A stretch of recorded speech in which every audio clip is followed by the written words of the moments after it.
Wait, what was Henry Rono's time again, John? And what year? Like, this is the OG. Like, we just need to bow down. This thing still hasn't even been, no one's come close to this thing. It's so unbelievable. Back in the day, no super shoes. Did they Right. even have color TV then? Like, this was crazy. Yeah, it was May 13th, 1978, 805.4, which was the world record at the time. This is the first time anyone not named Henry Rono has come within 10 seconds of this mark. It took almost 50 years for someone to do that. And I just want to look up how much he broke the steeplechase world record by when he set this time, which I think it was like at some dual, it was either at the conference meet or some dual meet or something. He took more than 2 seconds off it. The old record was 808.0. But yeah, it's just, I mean, he was setting a world record, so that's why it stood for so long. That's why I have a sign. I'm going to run a poster on the Let's Run.com office. I'm recording from home tonight, satellite office. This Jeffrey Kerwa guy, though, is interesting. So 813.89. I think he was like an 821, 822 performer in Kenya. But you're seeing right here why we really haven't written a story on this, but there's a lot of people concerned. We got an email from a high schooler saying we need to do a story on this about if they do limit, well, they're not going to limit the scholarships. They're actually going to expand the number of scholarships, but they're going to limit the roster sizes, maybe in some of these Power 5 schools. And she was like, well, I think this is going to hurt Olympians. I like the very top talents will probably get scholarships, talking top 5, top 10 in high school, no matter what. But you'll see why the Power 5s will just take transfers, because the ACC, it's ridiculous. It's a joke of a conference. There's 18 teams in the conference. The NCAA steeplechase performer, this is the record holder. He ran 821 or 822 before going to college. Do you guys know what he did like before this year? So his first year in college, he goes to the ACC cross country championships. He finishes 39th. He goes to NCAAs. He finishes 146. I guess he did make it to NCAAs. Well, I guess the team made it though, right? In ACC indoors, he's 31st in the 3,000, 22nd in the 5,000. He's like a steeple specialist. Oh, I guess he did run 13:30 for 5,000 outdoors, and now he runs 8:13. He's just much better at the steeple than anything else. And it's like, okay, I can get a Kenyan that's already run 8:22, or I can try to develop an American. Screw it, I'm going to get the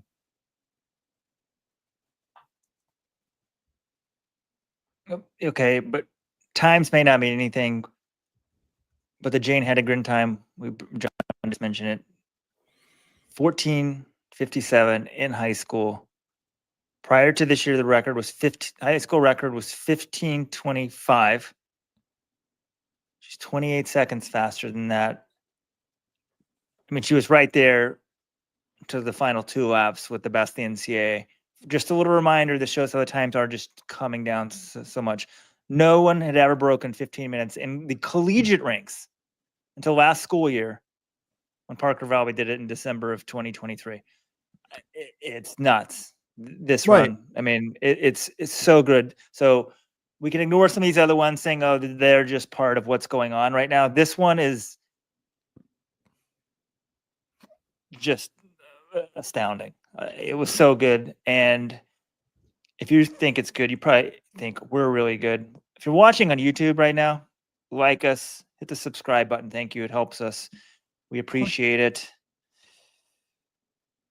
And if you want our London Marathon preview podcast, you're just joining us now, go to letsrun.com/subscribe. Join the best club in running, the Supporters Club. You get discounts and gear, all the Let's Run content, everything. But be sure to hit like and subscribe right now. And if you missed the podcast on Hedegren, I think you guys agree with my takeaways. One, she should not go pro. It's an astounding performance, but it's a high school female, even though she's turning 19 in September, it still makes you a little bit nervous. And 2, she's in the event the Americans have never medaled in, 5,000 meters women. So you can get paid in college. DLG Taylor's an amazing college coach. So take your NIL, run in college. We're seeing world junior champions from Africa come to the collegiate system because it's a good developmental system. So do that. Your father's a professor at BYU. Please, and let's don't put too much pressure on her. She's the greatest most accomplished long distance runner in U.S. high school, I think. But what, Mary Kane was 9th in the world as a junior in high school. So Do you think BYU professors' kids get to go free already? She's the one, like, getting the leads for running talents. I'm not sure if that's the case. If it is, well, she's gonna Surely get what they she would- have some sort of professor discount. I don't know if you get to go probably free, not free, but- right? But would you guys agree with me if there was no NIL, 100% you go pro? To me, there's two things that say go NIL. One, the money, it's increased. And two, the competition is much better than NCAA this than it was even 3 or 4 years ago. So I say it's like a perfect feeding ground.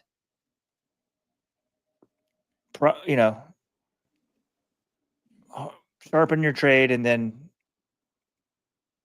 develop. Yeah, if there's no NIL, you got to listen to what the offer is. If it's something where you're getting like, mid 6 figures per year, then yes, you just say, yes, I'm taking this. If it's on the lower end, like, 100K or something, that you might say, no, I feel like I guess it depends how many years, honestly. Like there aren't a lot of running contracts are hard to get, right? And nothing's guaranteed. So if you're getting like a pretty nice size offer, I don't begrudge anyone who turns pro, but it's not always the best decision for your development. And I think going to BYU for her, it's going to work for her development. I'm sure she'll get some paid a little bit in NIL, and she'll get good competition, like you said too. Also, I don't know. Do you guys feel like, I mean, she's not Mary Kane in that level, but the Caitlin Tui hype was so well, or Drew Hunter turns pro, like she should get more money than Drew Hunter. Objectively, she's better, right? But I always assume she would be offered less. Well, no, because Drew was in a marquee event. He ran, he broke Alan Webb's indoor high school record in the mile, 3:57. He had the high school 3K record as well. He was running the Bowerman mile. Like, it's more of a glory event. The US has had more success in it. I can understand why Drew's getting, he won Foot Lockers. Like, I guess she won NXN, but I think he was higher profile than she is. Plus, the predictability of the male developing is much higher than the female developing. That's just a fact. So, but she's a senior running her best. To me, I told you I don't have concerns like I do with a lot of other women, high school phenoms, or girls, I should say. I thought the girl that went to Cal was going to be a star 10 years ago, and she ended up doing nothing.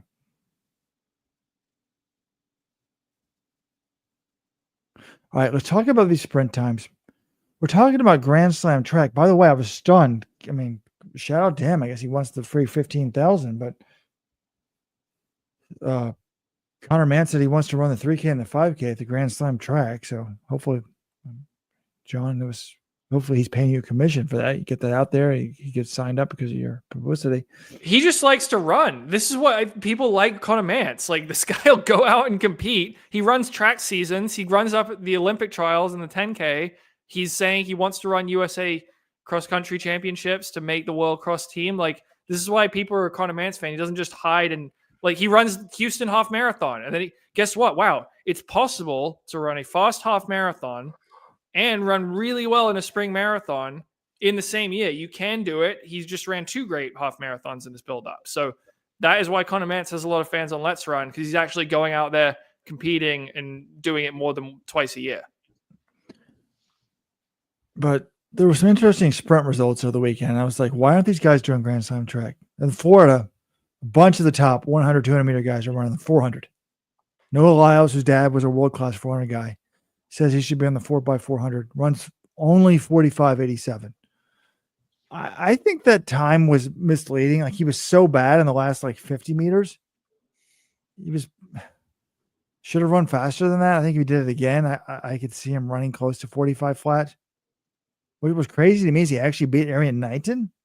Knighton had already run 45.37 a few weeks ago. Knighton only runs 46.26. I didn't even see that video. They're in different races, unfortunately. Different heats. But to see Knighton run that slow is just shocking to me. And I'm like, why are these guys doing this? Are they thinking, because the 200, 400 group would be an easy one for these guys to clean up in. I mean, it's a loaded group of the 400 guys, but there aren't that many 200 guys. So they would easily win the 200, I would assume, at the 200, 400 group Grand Slam track. Although I guess they placed Lewis in the 400s. They probably would win the 100K. Never mind. But it was kind of interesting. Fred Curley, meanwhile, now he should do Grand Slam track in the 2.4. He runs 44.73 at Mount Sac. I mean, he was a former world-class guy in the 400. I just thought it was weird they were doing this. I thought it was very weird then that Knighton's running 2 straight 400s, and then he gets worse in the second one. Do we have any rationale for this? No, that is a little. I mean, it's it's April, so they're probably just like, okay, you can go and you don't need to run the 200 every time, because Arian also doesn't really run the 100 very much. So I can understand why they just say, hey, yeah, let's throw you in a couple 400s, see what happens. Though I guess, in previous years, I feel like he does run 100 around this time of year. Like if you look at, he didn't do it last year because he was provisionally suspended, but the year before that, he runs the Florida Relays. He runs 100 there. He ran at this same meet 2 years ago. He runs 10:04 in the 100. So, and it would have been a pretty competitive 100 in this meet because you had Christian Miller, you had Christian Coleman, and Courtney Lindsay. We'll get to that in a second. But yeah, I don't know. I get it. I don't think it's all that weird. In terms of Lyles, I'm guessing he wanted to just get a performance in there to kind of show he could be a viable option in the 4x4. But I think this did a better job of showing why he really shouldn't be considered for the 4x4, because America is overflowing with 400 guys, and Noah's okay, but the US just has a lot better different. Like he's the best in the world in the 100, and him and Tobogo, the two best guys in the 200. The 400, he's just not at that level, and you could see it. He was tying up towards the end, and I'm just like, the last 100 meters to me looked like 100, 200 guy trying to run the 400. I'm like, oh, that's why Noah's better in the short sprints. And that performance that he put down there, that's not going to be one you can point to and say, hey, I belong on this 4x4. Whereas Fred Curley, 44.73 in April, he can say, yeah, hey, I ran this. Fred might be in better 400 shape than 100, 200 based on how he opened up at Grand Slam track. That's the event he's a contracted racer in. But Fred's a guy who the challenge he's going to have, because I know he's wanted to run the 4x4 at these global championships in the past, is saying, hey, yeah, I'm in shape to drop a 43 high split or something when you've got a bunch of Americans running 43 or 44 at USAs and Fred hasn't run one for a few months. I think if he really is serious about being in the relay pool, you do have to try to maybe get in a Diamond League 400. And maybe this is the evidence that, he can say, hey, this is why I should get a lane in a Diamond League 400. But you need to run something like in June or July to say, hey, I'm still really in great 400 shape right now.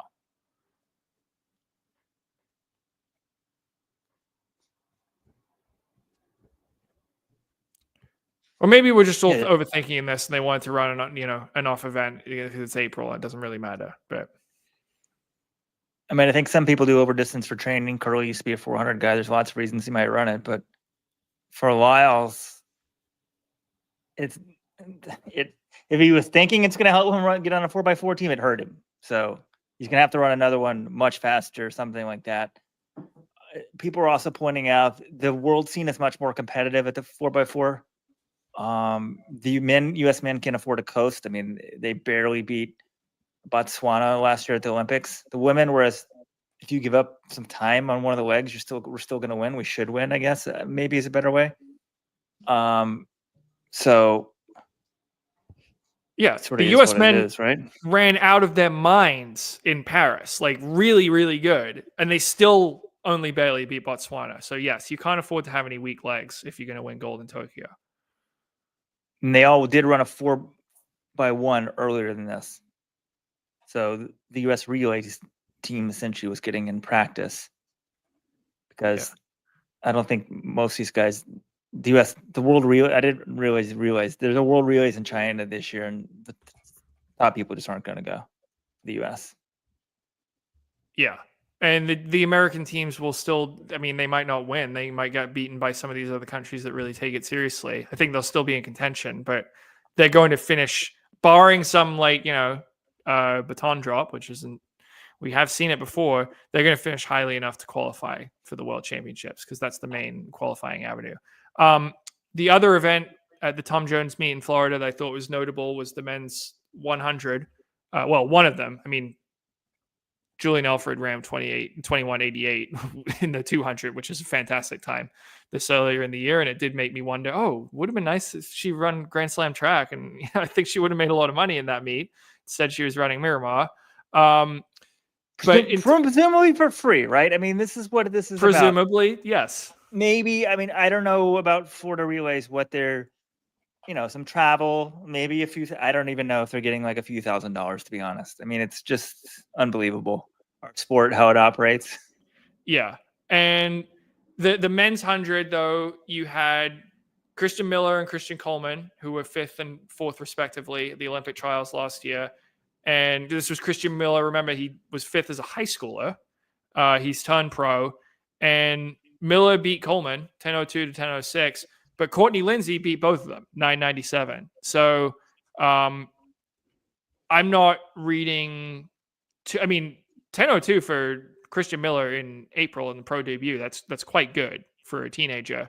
Coleman 10:06. I'm sure he doesn't like to be losing to 2 of his domestic rivals, but I'm also remembering this is his season opener. The race was on April 19th. It's going to be interesting though, because he's flying out and he's running these Chinese Diamond Leagues. He's in Xiamen this upcoming weekend, and he's going up against the podium from World Indoors. So Jeremiah Azu, Lockie Kennedy, Akani Simbine, Ando Manyala, and Leslie Tobogo. They're all racing on Saturday in the Diamond League opener in Xiamen. So, you got to be. That's a good field. Tobogo is going to. You got to show up. It's going to be interesting. But I'm not I'm not writing Coleman off or anything after getting 3rd in his season opener. I am. He's done for. Come on.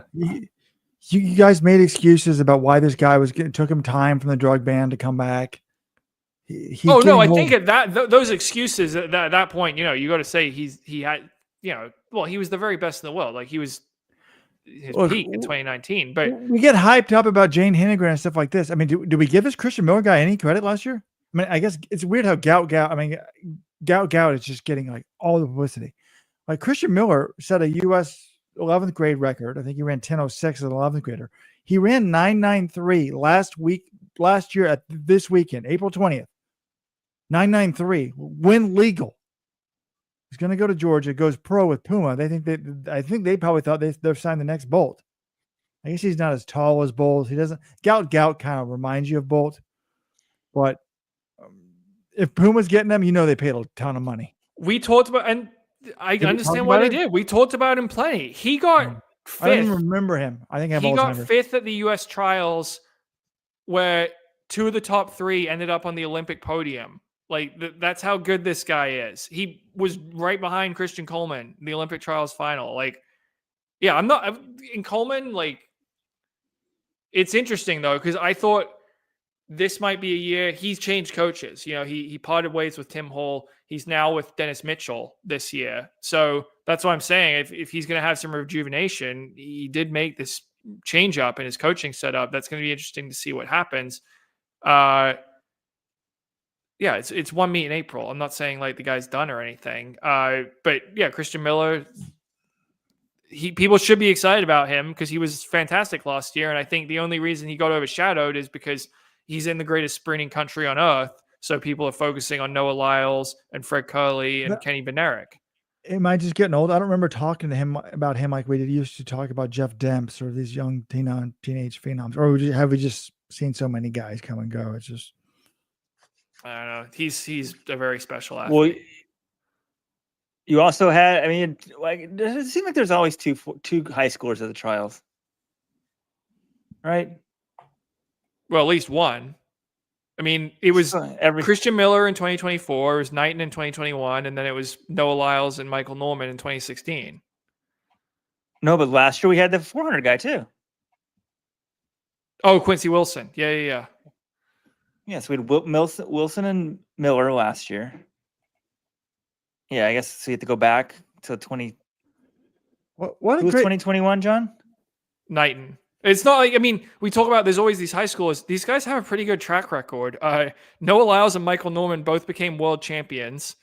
Ari Knighton silver at Worlds, and now you got Miller and Wilson. So I think they have pretty bright prospects, because if you're a high schooler competing with the best in the U.S. at the Olympic trials, you probably are already pretty good.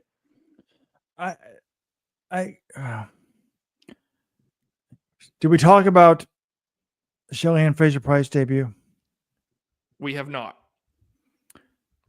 We're wondering if she's getting old. She's not doing Grand Slam track, but she looks pretty good. 10.94, mainly 3.1 wind.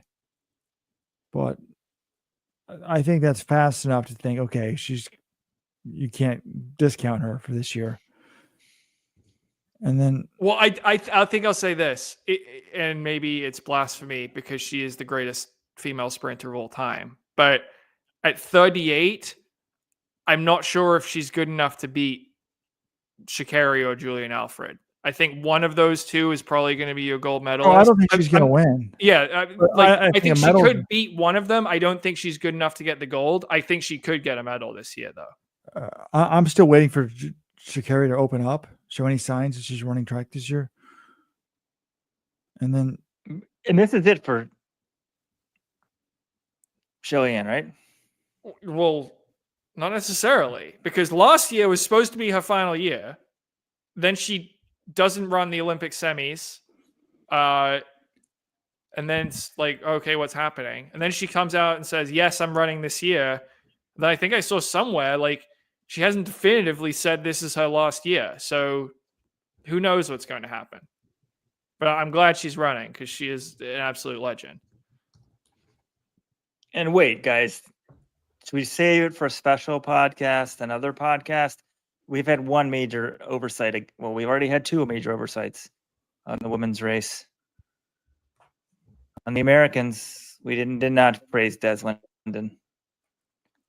Yeah, let's end the podcast by paying tribute to a legend, because this was her last marathon as a professional. She announced it this morning with a full-page ad in the Boston Globe, which I held in my hands. They had physical copies of this, or at least one, in the press room in Boston. Barbara Hubener handed it to me and was like, "Did you see this?" I was like, "Yeah, I saw the Instagram post," but it was nice to actually see. She took out the full-page ad and she said, Boston's going to be the place where she runs her last marathon as a pro, which is fitting because that's the race everyone associates with her.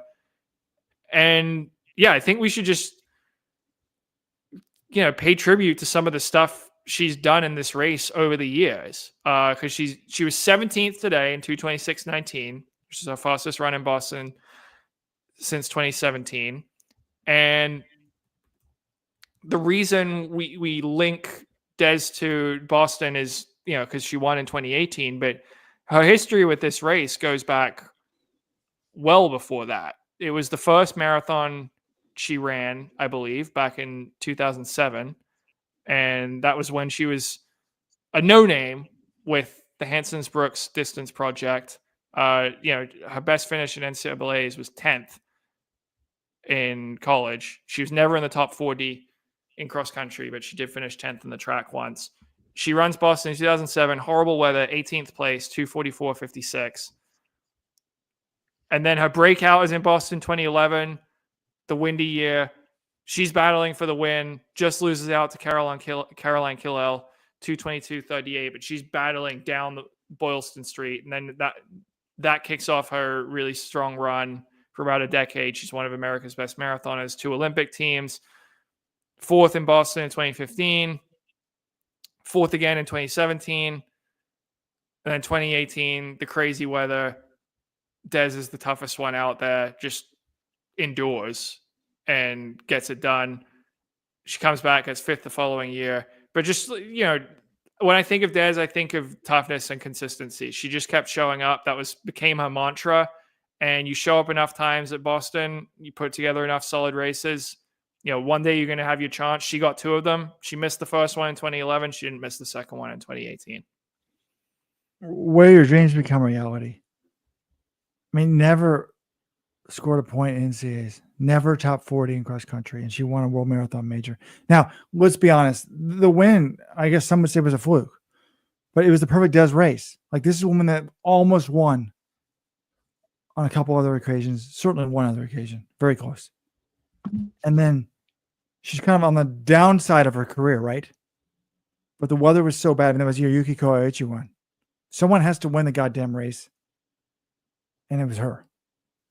So just amazing. She seems to get it. She had a coffee company at one point with your boy Ben True from Dartmouth, John. She was a Supporters Club member back when we first started the Supporters Club. Great career. And I just think it's cool. I don't know if it was her or is she still with Brooks? Like taking out the full page ad. Brilliant marketing. Very smart. It was a Brooks logo. Was there a photo, John? Was there Brooks getting Yeah, I was praise on assuming there? Brooks paid for it, John. Oh, I guess I didn't. I didn't dig into exactly. Maybe they did. Someone paid for it. John's but- a pure journalist. He doesn't think about the money. Well, they're like, who's sponsoring it? No, I mean it's fair to wonder at least. Again, but- Puma for 25th anniversary. We'll take 250,000 tomorrow. Please give us a call. 844. Let's run 844-538-7786. And we've got to remember 2020. I mean, Des was 36 years old and comes just shy of making a third Olympic team. She's fourth. She's the alternate for the COVID Olympics in Sapporo. So yeah, certainly made herself into she found her event. I always thought her speed was a little bit underrated. I mean, she did make a world indoor team in the 3K back in 2010. She probably could have been pretty good at the track if she had focused on it more, but clearly the marathon was her event. She just knew how to grind. She was the smartest runner in the field for a long time. Like when she was at her best, she could just measure her effort, down to a T. She knew how hard to push. She knew when to back off. She knew when to move to she wouldn't be afraid to just go to the front of a major and just run her pace. And she didn't care if people went with her. She was just like, this is the pace I need to run to get the best result. And just running through some of her results, like I said, the win in Boston in 2018, second in 2011, fourth in 17 and 15. She had 14 top 10s in majors, 9 top 5s.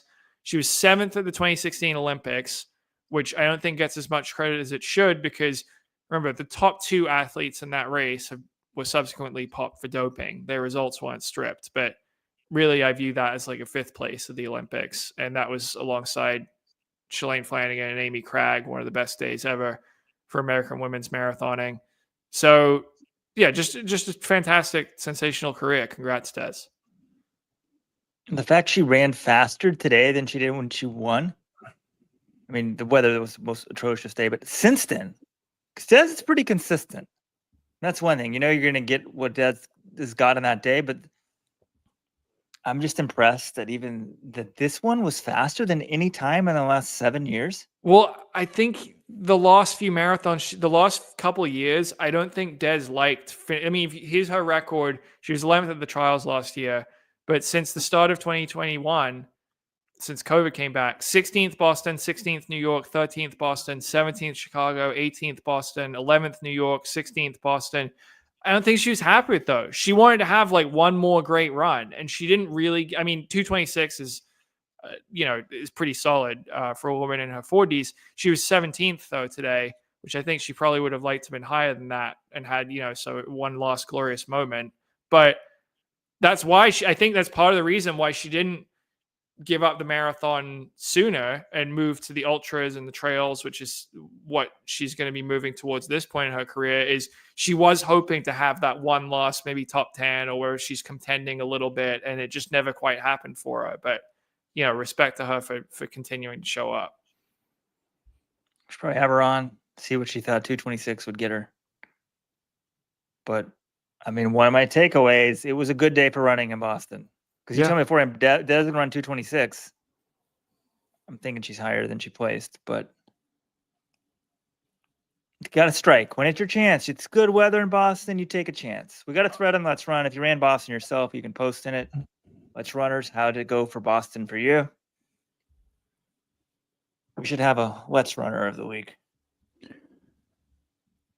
All right, track fans, it's been a great podcast. Be interesting to see how much time the podcast takes. YouTube, there's podcast software takes out silences because we're right out close to 2 hours if you ignore the 5-minute intro. I bet it's going to be like 141. That's my prediction. But it's a great time to be a track fan because we've got Diamond League Opener and London this week. So Boston, Diamond League Opener, and London all in the span of 6 days. And Penn relays and Drake relays. Oh, God. We got my boy. But I have to get excited about the Diamond League in some Chinese city. I'm not even. Is it Xiamen? Is that where this one is? Or is it a new Diamond League city? No, it's Xiamen, yeah. Xiamen, okay. I mean, it used to be Doha. I don't know. Like, there's no history with this meet, so. And it's not on TV, but I guess they weren't really much either last year in the past. John and I have an interview tomorrow night with Marco Langdon in Villanova. Are we going to air that before the pin or after, John? We probably should release it before Penn. Good. So, well, actually, yeah. We'll see exactly how the timing works out on that one. But yes, the 3:33 man, the second fastest in NCAA history, he'll be joining us on the show. And looking across the room here, NBA basketball game is still going on. It's 11 o'clock. This East Coast sports stuff is nuts, guys. Move west, the land of opportunity. Sports are over by we got to give a 9 shout out to all p.m. the X viewers. I realize almost all the viewers are on X tonight for some reason. I also realize I know why Weldon doesn't care about the Diamond League on Saturday. It's his Super Bowl on Saturday. Crystal Palace is going to hopefully Crystal Palace nil Aston Villa 3 FA Cup semifinal. So that's what he's all focused on. Once again, our schedule is blatantly unfair. We have we're playing in the third or fourth biggest soccer match of the year in England. That's a factual statement. And we have to play Arsenal on Wednesday. Like, they're just literally like no one else is playing midweek. That's absolutely not true. Aston Villa is playing Man City. Isn't Aston Villa playing Man City on Wednesday? And you're complaining about playing Arsenal? Yeah, they're playing Man City on Tuesday. This is what happens, Weldon. When you get in the FA Cup semifinals, you have a game rescheduled. It's either going to be before the FA Cup semi or the after. Your team's playing. We're playing a team we've already beaten 3 times this year, who is now the hottest team in Europe. They won 5 straight games of Premier League. They beat PSG or somebody badly, crushed them. Didn't they in their last game? Well, they beat them, but they still got knocked out. I don't know. You're always making these crazy excuses. All right. I'm sure our viewership. John, you want tickets? I'll get you tickets to the game if you'd like. I already have tickets to the best game of the day, Brighton versus West Ham. So I don't need your sympathy. I will get you whatever seat you want, John, to the Crystal Palace semifinal. Sure, plenty of seats available because you can't sell out your allotment. Okay.